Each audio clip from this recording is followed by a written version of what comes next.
안녕하세요. 4월 8일 금요일. 저는 주돈입니다. 오늘 장 어떠셨나요? 장 중에는 조금, 하락세를 보이다가 다시 끝에 말아 올리는 그런 형국.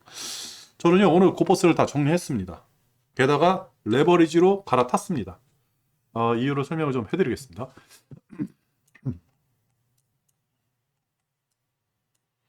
아, 장이 이랬다 저랬다 왔다 갔다 좀 복잡하죠? 오늘 장이에요. 오늘 장이 좀 크게 밀렸으면, 요 부분이죠? 오늘 장이 좀 크게 밀렸으면, 요게, 밀렸으면, 제가, 요날, 요날이죠, 요날. 그러니까 요날 이제 고퍼스에 투자를 했는데, 어, 쭉쭉 내려오다 오늘 장에 좀 크게 밀렸으면요, 요날도 대략 한, 고퍼스 투자금의 한 2분의 1 정도를 정리를 했었거든요. 근데 다시 100%를 투자를 했을 것 같아요. 오늘 장이 이렇게 쭉 밀렸으면. 근데 아니더라고요. 뉴스 악재하고 그다음에 우리 이제 주가가 움직이는 거 오늘은 조금 예의주시해 가지고 좀 하루 종일 주가 움직임을 좀 예의주시해서 봤는데 다 떨어졌다. 아, 야, 역시 요 바닥에서의 어떠한 매물대는 세구나. 그죠? 매물대는 세구나. 그러면 쉽게 해가지고 이게 더 이상 밑으로 가방 압력을 받아서 떨어질 수 있을까?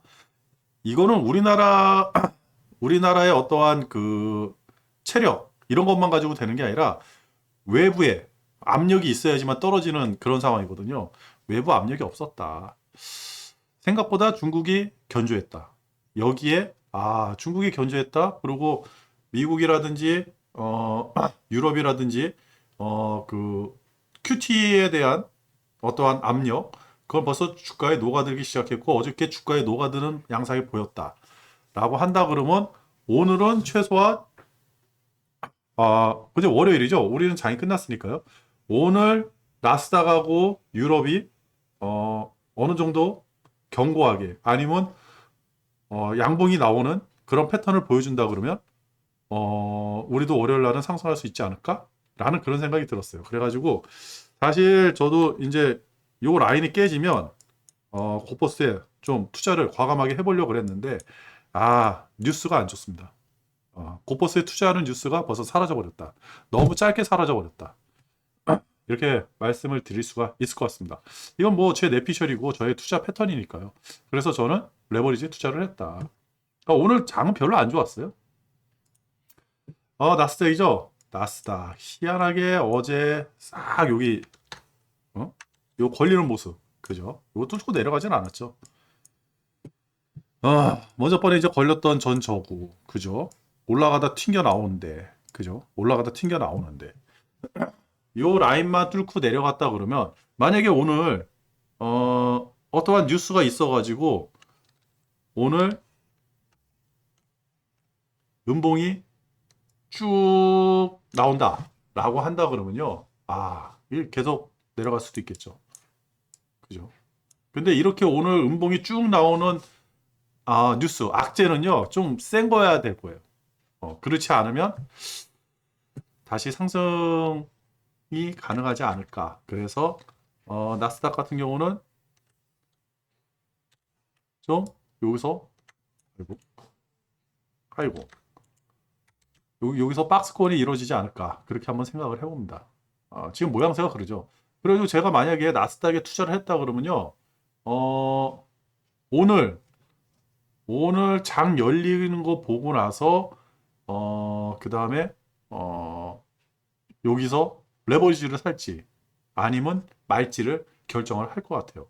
이 부분에서는 저는 절대 고퍼스를 안 살 것 같습니다. 지금 뉴스하고 지금의 투자 패턴으로 봐서는요. 필라델피아 반도체 지수도 그죠? 어제 과감하게 좀 내려왔으면 좋았을 뻔했는데 글쎄요. 요거는 깨졌는데 요거 다시 상승할 수 있는 여력이 더 클 것 같죠? 그냥 느낌입니다. 느낌이 고버스는 아닌 것 같아요. 당장은 무포 아니면 레버리지. 무포가 더 가까울 수도 있는데 저는 그냥 왠지 이쯤에서는 강한 반등이 한번 나와야 되지 않을까? 근데 그게 뉴스에서 힌트를 얻었어요. 그 힌트가 뭐냐면 미국이 우크라이나 전쟁 짧은 기간에 끝내지 않으려고 한다는 그 뉘앙스가 확 받았어요. 예. 진짜 미국이 우크라이나를 아주 그냥 이용해 먹을 대로 아주 그냥 빡빡 긁어가지고 탈탈 털어가지고 이용해 먹을 모양입니다. 그래가지고 이번 기회에 러시아를 기점으로 해가지고 중국, 그 러시아 그쪽 있죠? 중국하고 러시아. 그러니까 옛날 공산권이죠? 공산권 국가들을 한번 싸그리 잡아가지고 뭔가를 해보려고 하는 그런 뉘앙스가 저번 주부터 그 뉘앙스가 있었는데 그러지 않을까 그런 생각이 들어요.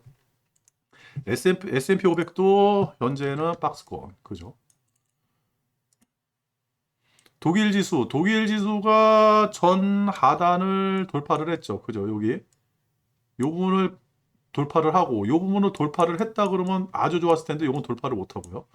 돌파를 해가지고 하방으로 했는데, 차트는 좋은데, 이게 지금 독일 차트만 그런 게 아니라 유로스톡스 50. 그죠? 유로스톡스 50입니다. 요것도 확대해서 보면요. 똑같죠? 낙스하고. 전 바닥, 저항 받았던 곳을 뚫고, 강하게 뚫고 내려가는, 이거는 굉장히 좋은데, 뉴스가, 이 이후의 뉴스가, 이게 강력하게 하방 압력을 봐서 떨어질 만한 뉴스가 안 나오는 거예요. 그리고 전쟁은 장기화될 것 같다. 그렇다 그러면 전쟁이 길어진다? 그러면 누구한테 유리해지느냐? 미국한테 유리해지겠죠. 미국 입장에서는 장이 지금 떨어지는 걸 원치 않을 거고, 그죠? 어떻게 해서든 다시 살려낼 겁니다. 오늘은 기관도 대략 뭐 천억 근방에서 매도세가 있었는데 다시 쭉쭉쭉 말아 올리는 모습이었고 그 다음에 외국인만 주구장창 판다. 그리고 풋옵션이 좀 많이 올라갔다. 콜옵션을 많이 팔았다. 근데 이게 무엇을 의미하는지는 잘 모르겠어요. 그리고 외국인들은 3거래일 연속 계속 팔아냈다. 계속 팔아냈다. 기관은 쭉 팔다가 하루 쉬는 모양. 이게 월요일날 어떤 모양새로 바뀔지 모르겠어요. 지금 유럽 장이 좀 상승이에요. 플러스 한 1% 정도 상승세거든요. 우리나라가 희한하게 죄송합니다. 아직까지도 이 코로나 때문에 기침이 계속 나오네요. 우리나라가 희한하게도 이 등락폭이 굉장히 작아요. 우리나라가 원래 이 등락폭이 큰 나라인데 이 박스권도 아니고 그리고 이게 제가 차트를 보면서 좀 느낀 건데 만약에 라인을 여기다 아이고 이거 아니죠. 여기다가 한번 이렇게 거버린다 그러면 그죠? 이걸 좀 확대해 가지고 보여야 될까요? 라인을 여기다 거버리면요. 그죠? 이렇게 얼추 모양이 나오지 않습니까? 그러면 이게 박스권이 되지 않을까? 이렇게 한번 생각을 해볼 거예요. 시간이 지나면서 이게 박스권이 되지 않을까? 저는 사실 이렇게 모이는 모양새라서 그죠? 한번 여기서 이쪽이든 이쪽이든 크게 한번 터질 줄 알았어요. 그래서 이거 하락했을 때, 요거 하락했을 때, 크게 한번 터질 거다라고 생각했거든요. 그죠? 왜 그러냐면 요 라인을 벗어나 버렸잖아요. 그죠? 이렇게 벗어나 버렸잖아요. 그래가지고 크게 한번 터지고 그 다음에 전 저점들 여기에 붙어졌던 전 저점을 뚫고 내려오는 모양새. 그죠? 이렇게. 그래서 크게 한번 터지겠다라고 해가지고 만약에 오늘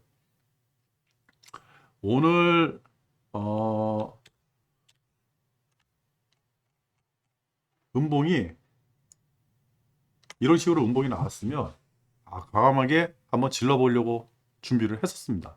근데 아니더라고요. 뉴스도 안 받쳐주고 그리고 이게 과감하게 밑으로 여기까지 내려올 수 있는 어떠한 재료가 없는 거예요. 네. 그래가지고 일단은 무포로 고퍼스를 정리한 상태에서 장 막판에 뉴스를 보고 그 다음에 레버리지에 다시 발을 담갔습니다. 제가 뭐 투자하는 게 과히 맞다고는 하진 않는데 근데 뉴스를 보면 얼추 좀 이상한 감이 있어요. 고버스는 아니다 그런 생각이 좀 들었습니다. 아, 고객 예탁금이요? 대략 62조 다시 62조 대 많이 늘었다가 많이 줄었다. 그 다음에 미수금은 좀 줄어들고 신용융자 잔고가 많이 늘었다. 그죠? 많이 늘었죠?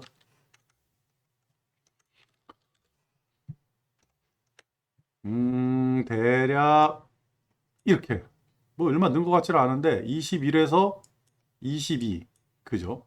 21조에서 22조 여기까지 늘었는데 이게 늘었다는 건 뭐라고요? 이게 늘었다는 거는 개미가 많이 샀다. 대출을 받아가지고 그죠?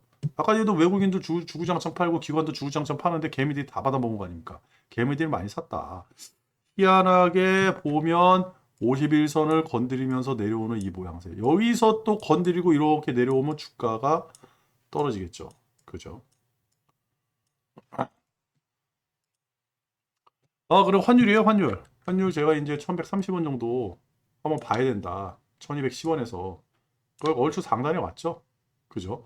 이게 올라가면 올라갈수록 불안하다. 절대 호재가 아니거든요. 우리 장에는 불안하다. 근데 계속 올라가요. 꾸준히, 은근히 아무도 모르게. 그죠? 30원 넘어가면 좀 비상. 그래가지고 요거는 좀 예의주시해서 봐야 된다. 그래가지고 캡처를 했습니다. 달러 지수가요? 달러 지수가 전고를 뚫어버렸죠. 그죠? 100대겠어요, 100. 그러면 유럽이 안 좋다는 얘기거든요. 그죠? 지금 유로화가 약세다. 이렇게 볼 수가 있거든요. 달러 강세, 엄청난 강세. 이 100이 되네요. 지수가 100이 되게 생겼어요.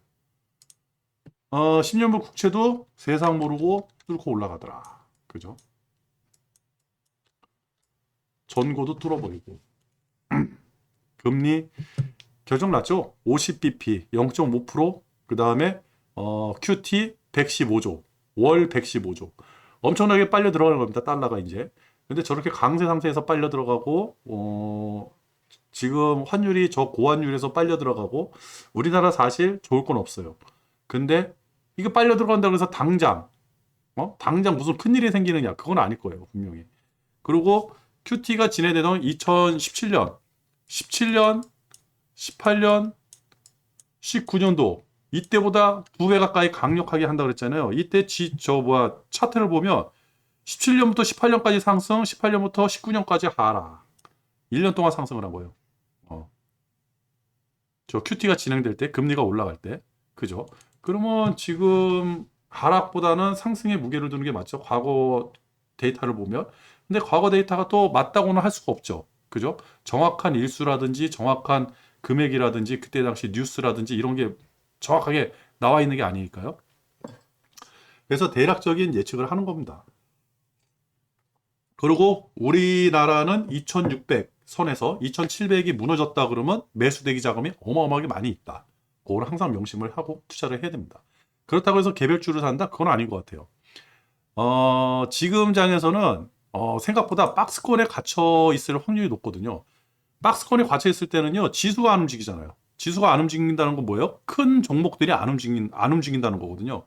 그렇다 보면 테마성, 개별, 아주 규모가 작은 소형주 이런 것들이 이제 막 쭉쭉쭉 올라가는 그런 어떤 이슈가 있는 종목이 쭉쭉쭉 올라가는 오늘 2차 전지 쭉 올라갔죠. 그죠?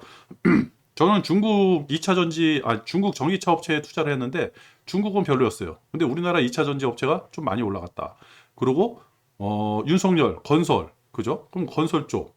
그다음에 영국이 원전 새로 짓는다 그랬잖아요. 그죠? 그러면 또 원전 관련주 뭐 이런 쪽으로 해가지고 투자를 해도 괜찮을 것 같아요. 그리고 석탄, 유럽이 이제 석탄 러시아 거 안 쓴다 했잖아요. 그렇다 그러면 친환경, 뭐 태양광이라든지 풍력이라든지 이런 거 괜찮을 수 있고 우리는 이런 데서 그동안에 소외되었던 종목들을 찾아가지고 좀 투자해 놓으면 그런 게 2배, 3배 가는 그런 장이 될 수도 있다. 박스권에 갇혀 있는 장은요, 그 소형주들이 뿅 하고 튀어 올라갈 확률이 굉장히 많거든요. 그런 거를 유념을 하셔가지고 투자를 하시면 괜찮을 것 같아요. 환율, 달러, 위안화 뭐 그렇습니다. 그 10년물 국채 굉장히 많이 올라가 있다. 그리고 항생, 상해가 대략 0.4% 정도 중국이 잘 버틴다. 코로나가 있는 거에 비해서는 중국이 잘 버티고 있다. 이거는 공산당이다. 그리고 대만, 호주, 뭐 니케이 다 상승했고요. 금 가격은 뭐 약간 움직였는데 똑같다. 그리고 기름값이 아직도 100불이에요. 뉴스 있어요. 이따가 뉴스 보면요. 중국에서 대략 지금 코로나 때문에 한 100만에서 150만 배럴 그 정도 사이의 양을 지금 쓰지를 못하고 있대요. 그러면 전 세계적으로 100만 배럴 정도는 지금 이게 감축이 된 거예요. 증산을 한 거하고 같은 역할이죠. 제가 항상 이 유가에 대해서 그 얘기를 했거든요. 수요가 있는데 공급이 못 따라줘서 가격이 오르는 거하고, 그 다음에 수요가 있는데 공급을 많이 해서 가격이 떨어지는 거하고, 수요가 없는데 공급을 적게 해서 떨어지는 거하고는 차원이 다르다. 지금은 공급이 없어요. 그죠? 공급이 한정돼 있죠? 러시아 때문에. 오히려 공급이 줄고 있죠? 근데 수요는 그대로면 당연히 가격은 오르겠죠. 근데 지금 상태에서 떨어진다? 수요가 위쪽으로 떨어진다? 라고 한다고는 그거는 큰일 나는 겁니다.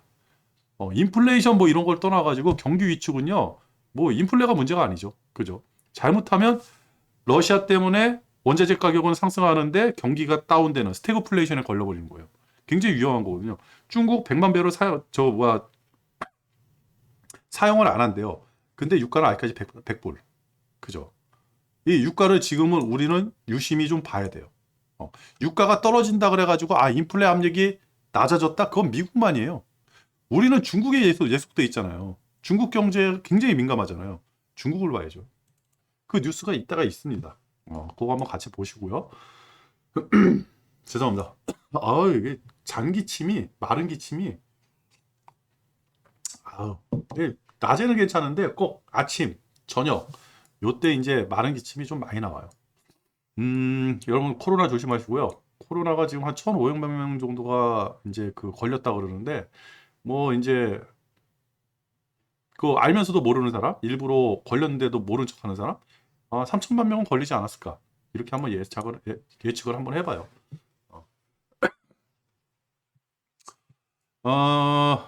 그죠? 아이고. 그리고 어제 요거 지금 15시 저기 5시 20분이거든요. 현재 시간이 6시 40분이고요. 요때 빅스가 엄청 많이 내려갔네요. 8.2%가 내려갔네요. 그리고 dak스가 엄청 세게 올라갔네요. 무슨 뉴스가 있네요. 뉴스가 없는데 왜 올라갔을까요? 뉴스는 미국만 뉴스가 있는데 테슬라 뉴스. 그리고 어제도 그럭저럭 했다. 근데 얘하고 얘가 떨어지는 게 마음에 안 좋다. 그죠? 테슬라에 뭐 재료가 있으니까. 오늘 또 저기 기가팩토리 공장 하나 오픈하나요 오늘? 어제 텍사스? 좀 올라가지 않을까? 1,100불 되지 않을까요? 그렇게 생각을 하고요. 그리고 뉴스를 봐야죠, 뉴스. 뉴스가 가장 중요합니다. 뉴스를 봐야지 돈을 벌 수가 있다. 그리고 예측을 할 수가 있다. 아까 제가 말씀드렸던 거예요. 중국이 하루에 1,200만에서 1,300만 배럴 정도 감소했다. 이유는 코로나 때문에. 교통량이 봉쇄 때문에 교통량이 급감. 그죠? 어쩌고 다 그래가지고 기름을 이만큼 안 쓴다. 이만큼 안 쓴다 그러면 수요가 적어진 거잖아요. 그렇다고 해서 이게 뭐 당장 이게 뭐 한 달, 두 달 이렇게 계속 안 쓸 건 아니고 경기가 위축됐다고 하질 못하니까 기름값에 어떤 영향이 미미할 수도 있어요. 근데 이거 제가 이 얘기를 왜 드리냐면 지금 당장이 중요한 게 아니라 기름값이 계속 떨어지느냐가 중요한 거예요. 생산이 많아져가지고 떨어지는 거는 상관이 없는데, 그죠? 수요가 적어져가지고 기름값이 떨어지는 거 굉장히 위험하거든요. 우리는 이거를 주시하면서 이거를 추적을 해야 되는 겁니다. 가지고 지금은 기름값이 떨어지는지를 한번 예의주시를 해야 됩니다. 그리고 이런 뉴스를 알죠? 미국의 긴축, 유럽의 에너지난, 중국의 코로나. 안다. 그러면 이게 악재가 아니다. 악재가 아니에요. 그죠? 우리가 알고 있는 거는 악재가 아니에요. 그렇다 그러면 고버스보다는 레버리지가 좀 가깝지 않을까. 그리고 미국이 이거를 꺼내 들었습니다. 이것 때문에 그래요. 무기 대여법 2차 대전 때 게임 체인저의 역할을 했던 거래요. 이게 뭐냐면 이제 뭐 무기라든지 그 전쟁 물자 있잖아요. 이런 걸 줄 때 뭐 서류 시켜가지고 서류가 굉장히 많을 거 아니에요. 어디 뭐 허가도 받아야 되고 이런 거 다 필요 없이 물건부터 보내고 그런 거죠. 선조치 후보고 뭐 이런 식이에요. 이거를 가동을 한다는 거예요. 근데 이게 언제부터 어떤 물량을 얼마만큼 이게 없는 거예요. 이걸 누구한테 보내? 우크라이나에. 그죠? 어, 미국이요. 우크라이나 침공에 적극 대응하기 위해 2차 대전 때 썼던 또는 한국 정책 때 썼던 비장의 카드를 꺼내 썼다. 우크라이나에 무기를 신속히 지원할 것이다. 라고 해주고 미국 상원에서 6일날 만장일치로 통과가 됐대요. 이제 하원 통과만 하면 돼요. 하원만 통과하면 되는데 문제는 뭐냐? 언제 할 거냐는 거죠. 언제? 우크라이나는 전쟁이 지금 하고 있어요. 그러면 빨리 해가지고 물자를 보내줘야 될 거 아니에요. 그리고 전쟁 물자가 다 도착을 한다? 우크라이나 패요? 그지? 싸울 의지만 있는 거 아니에요?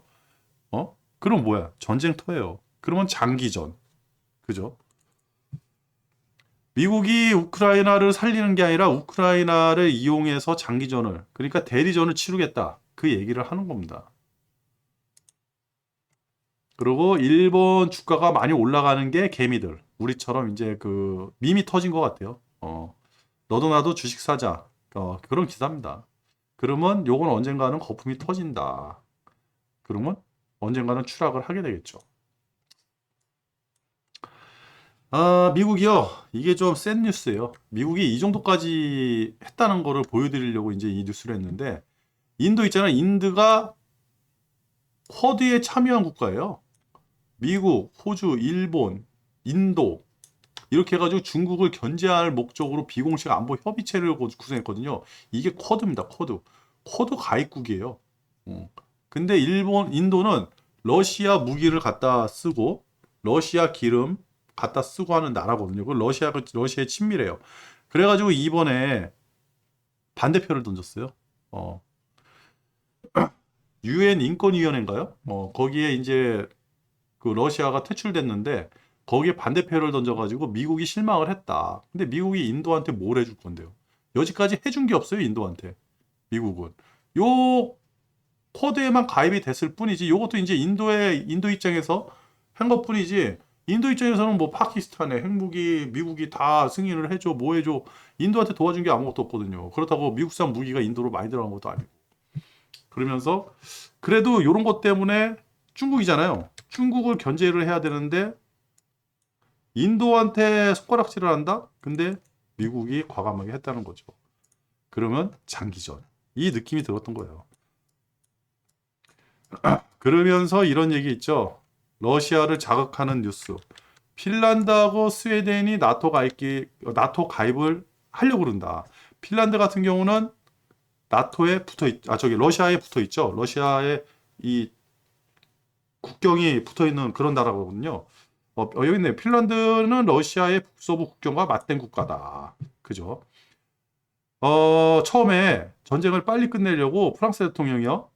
우크라이나를 핀란드화하려고 그랬다. 이런 뉴스도 있었어요. 그런 게 핀란드인데 핀란드마저도 우크라이나를 봤더니 야 이거 안 되겠다. 우리도 저 모양 저 꼴이 날 수 있겠다. 빨리 나토에 가입을 해가지고 동맹을 맺어야겠다. 이렇게 나오는 거예요. 근데 이게 실현 가능성이 있는 게 뭐냐면 바로 국민 여론이거든요. 여론에 보면 2월 23일부터 25일까지는요 53%. 그 다음에 3월 9일부터 11일까지는요 62%. 5년 전에는요 21%에 불과했대요. 나토 가입을 할 필요가 없다. 위험하다 했는데 지금 62%. 국민투표 들어가면 당연히 되겠죠. 그죠? 그러면서 나토에서는 빨리 들어와라. 이렇게 얘기를 한 거예요. 러시아는 어떻게 대응을 할까요? 그리고 JP 모건이요. 인플레 해지 수요로 원자재 가격이 40% 정도 더 올라갈 수 있다.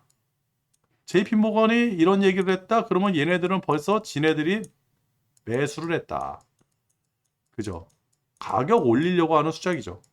그러면 동참을 해도 된다. 최소한 가격은 떨어지지 않겠구나. 이렇게 생각을 하시면 됩니다. 그러면 원자재 가격이 적당한 가격에 왔을 때는 원자재를 좀 사놓는 것도 괜찮고, 지금 S&P S, S&P 원유인가요?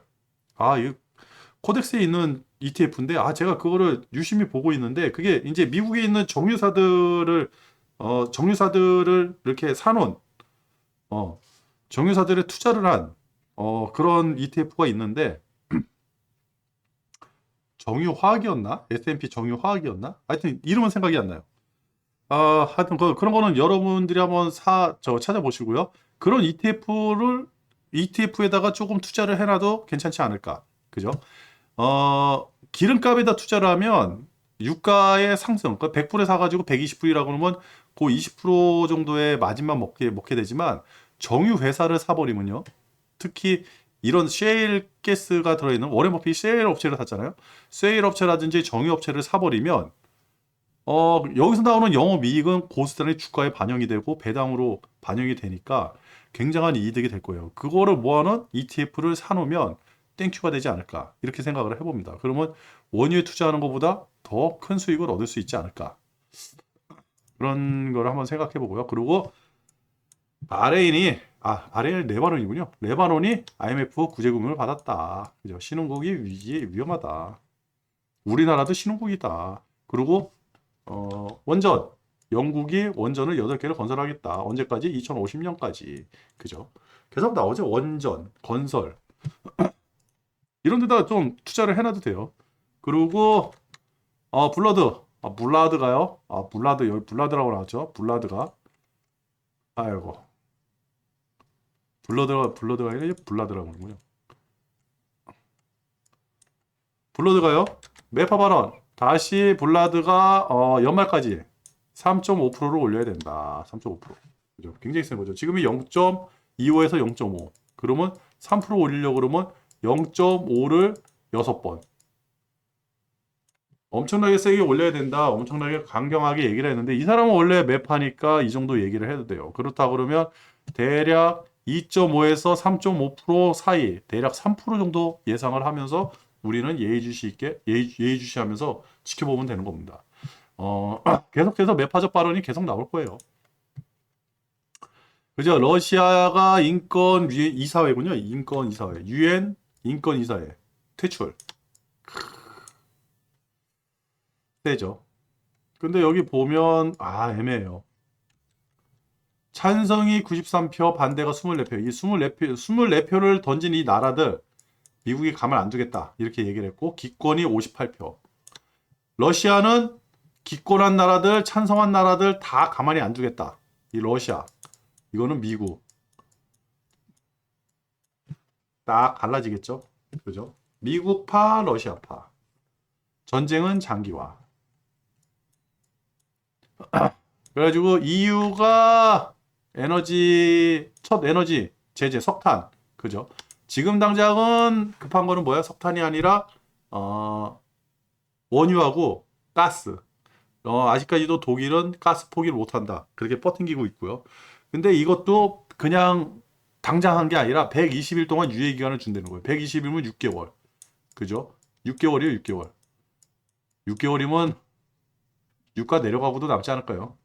지금 이 상태에서 모르겠어요. 진짜 어느 정도 장기전이 되려고 그런지 모르지만 갑자기 정전이 될 수 있어요. 아니면 종전, 아니면 평화협정. 하여튼 전쟁이 끝날 수도 있어요. 러시아가 철군해버리면. 그렇다 그러면 6개월 안에 모든 거는 다 원상 복귀가 되지 않을까요? 우크라이나만 전쟁터가 돼가지고 폐허가 되고 그런 거 아닌가요? 이거 다 자기들조차 이게 그러니까 이 뉴스가 6개월의 유예 기간을 줬다 그러면 야 이게 뭐야? EU 나쁜 놈들 이렇게 돼버리는 거죠. 미국이 전쟁 물자를 보내준다 그랬는데 언제 보내줄까요? 지금 당장 보내야 되는데. 어, 나토 회원국 우크라의 다양한 무기 시스템을 지원할 것. 그러면서 무기를 지원한다 그랬는데 언제 어디서 무슨 무기를 어떻게 지원할지는 내용이 하나도 없어. 그냥 만나가지고 무기 지원해주자 이게 끝인 거예요. 이런 뉴스는 필요 없죠. 그리고 어제 XE가 인도에서 나왔다 그랬는데 브라질에서도 나왔다. 그리고 미국이 러시아 항공기 되게 센 거예요 이거. 민간 부분에 이렇게까지는 하면 안 되거든요. 러시아 항공사 대상으로 미국산 부품 수출을 금지하겠다. 그러면 미국 비행기가 얼마나 있냐?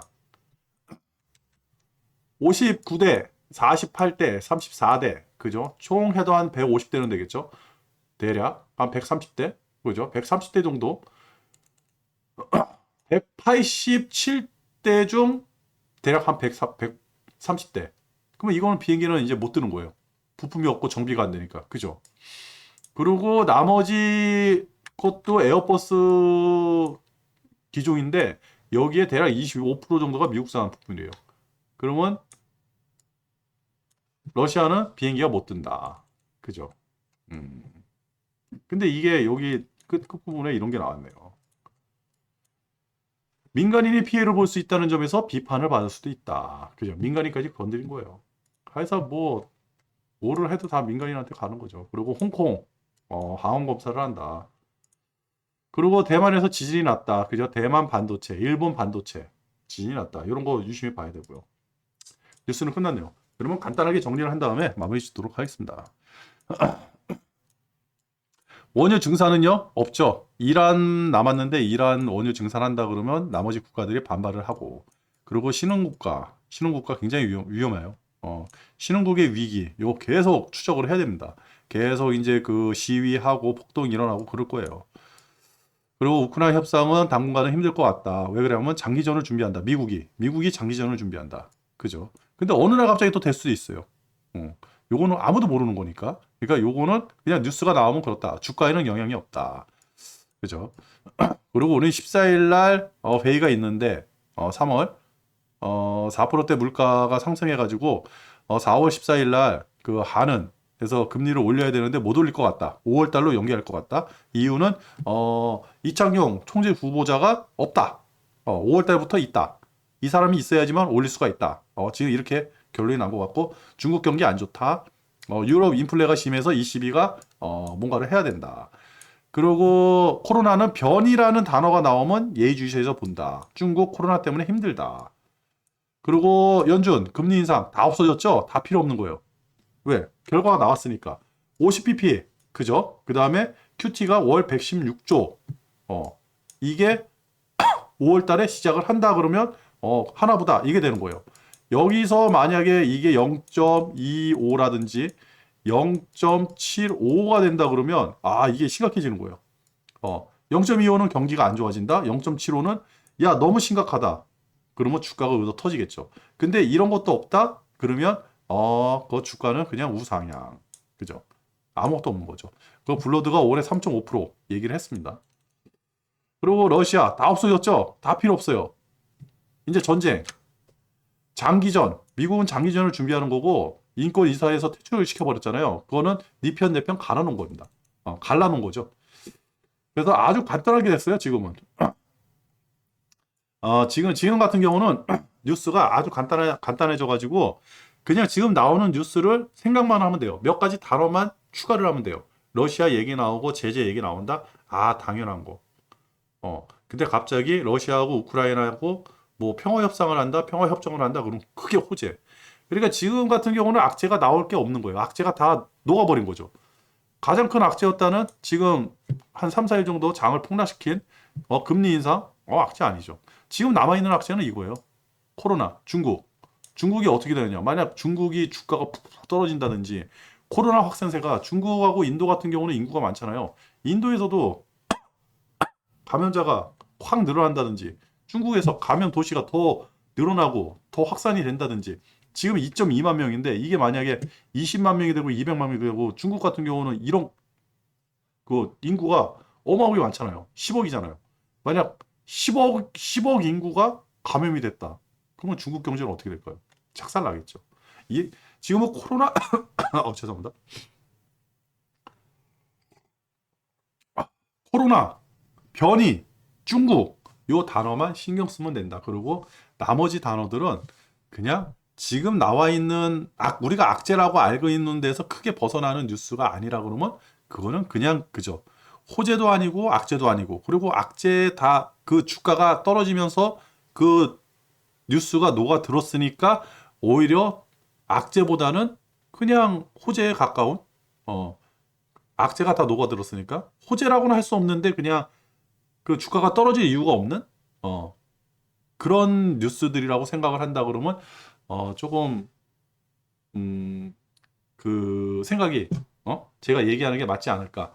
그래서 저는 레버리지에 좀 투자를 했어요. 지금은 좀 주가가 주식 이런 여지까지 나왔던 악재들이 주식에 좀 많이 녹아들지 않았을까. 그리고 그게 지금 주가 움직임의 어떠한 형태로도 보였다. 그리고 지금 나온 뉴스들이 미국이 장기전을 중계하고 미국이 장기전을 준비하고 네 편 내 편을 갈라버리고 러시아를 저렇게 공격을 하는데 러시아 공격은 다 했다. 더 이상 공격할 게 뭐가 있을까? 나오면 나올수록 새로운 거, 희한한 거, 재미난 것만 나왔지 그게 주가에 영향을 못 준다. 그죠? 그리고 중국이 문제인데 중국이 생각보다 상해 지수가 잘 견디고 있다. 그렇다 그러면 아주 단기적으로는 하방보다는 최소한 상방 아니면 횡보, 박스권 이런 거를 생각을 해볼 수가 있겠죠. 아, 오늘 저녁에 유럽하고 그 미국 장이 어떻게 끝나는지는 내일이나 일요일 날 방송으로 말씀드리면서 오늘 뉴스를 여기서 마치도록 하겠습니다. 방송이죠. 오늘 방송을 여기서 마치도록 하겠습니다. 끝.